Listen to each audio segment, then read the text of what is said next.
So happy to take any questions. Governor, today in the Oval Office, the president mentioned your name several times. He blamed you for crime in Chicago, said this is all your fault. In response to that? Well, appreciate his recognizing that Chicago actually has had a drop in crime significantly, in fact, in half in the last 4 years. And we've had a murder rate that's dropped by 37% just in the last year.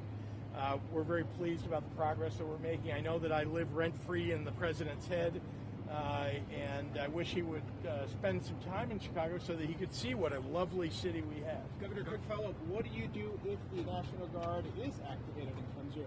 Do you take preemptive action? What happens? Look, first thing we're going to do is take him to court because it's illegal, it's unconstitutional. Frankly, it's un-American to send troops into an American city the way that he wants to fight crime.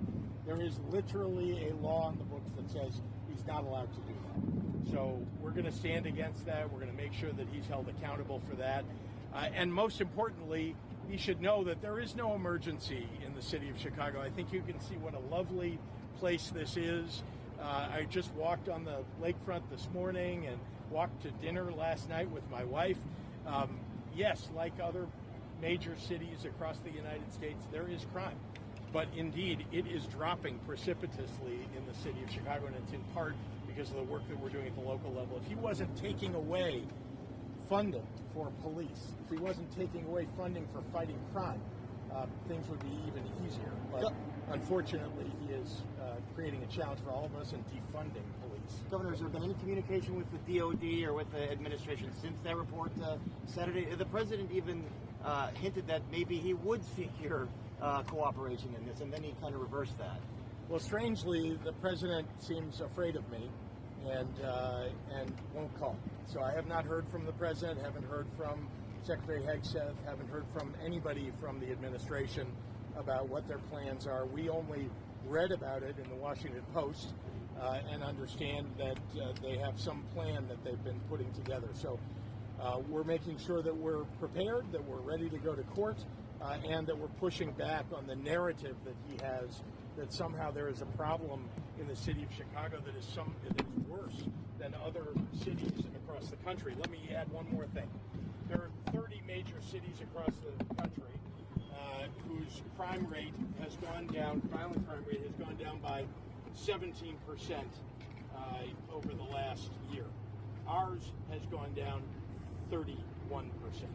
So very pleased that we're beating the rest of the major cities across the country and that things are so much better in the city. The president ought to do a little reading so that he understands the progress that we've made and the fact that we do not need troops on the streets of the city of Chicago. Governor, this is all very intentional. You're floating right now in front of Trump Tower. Is there anything you can do to stop him from federalizing the National Guard here?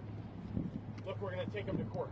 We're going to make sure that they know, that the court knows and understands that there is no cause for this, that there is no emergency, there is no law in the books that allows him to put federalized troops on the streets of the city of Chicago. That's what we're going to do to begin with. But I think all of you being here is helpful for us, making sure that you can see that what a great city we really have and that there is no emergency here. That's important for all of you to recognize and to report on. There's not an emergency. There is crime like there is in other cities, but ours is actually better than the other major cities across the country. I have to give you the opportunity to respond to some of the personal attacks we heard in the Oval Office. He called you incompetent. We talked about your will. What's your response to the president? Well, you know, from my perspective, it takes one to know one on the weight question. And the president, of course, himself is not in good shape. So he ought to respond to that from me. I would say also that his personal attacks on me are just evidence of a guy who's still living in fifth grade. He's the kind of bully that throws invectives at people. And because he knows that what he's saying is actually commentary on himself. Governor, is this punishment for being a sanctuary city? Do you think this is punishment for being a sanctuary city? Well, let me be clear. The President of the United States doesn't even understand what that term means. And I'm very pleased that we have a safe city that is protective of all of our residents, the people who are following the law, people who are paying their taxes, people that are our friends and our neighbors. And so and again, if he is to live up to his promise, what he ought to be doing is allowing us to prosecute people who actually commit crimes.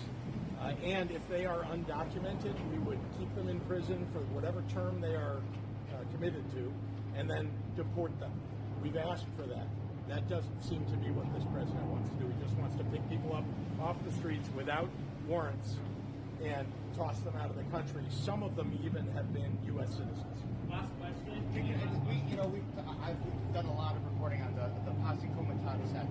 What the exceptions would be: Insurrection Act. Is there an insurrection going on in Chicago? Invasion and rebellion against the government. Can you just comment on perhaps if he utilizes some of those laws? None of those things are happening, Paris, here in the city of Chicago. So there is no grounds for him to call in troops to Chicago. Governor, what do you say? Just Yep, thank you very much, everyone. Another We'll see you guys at the press conference. Where there is a crime problem. And every day we are fighting crime across the city, and you can see it dropping over and over again. And we're making real progress because we've made the investments to do that. In fact, I've invested in increasing police and invested in police. He's taking money away from policing in the city of Chicago and in the state of Illinois. He ought to look to the red states where they've got higher crime rates than the state of Illinois. Thank you guys. We'll see you at the press conference.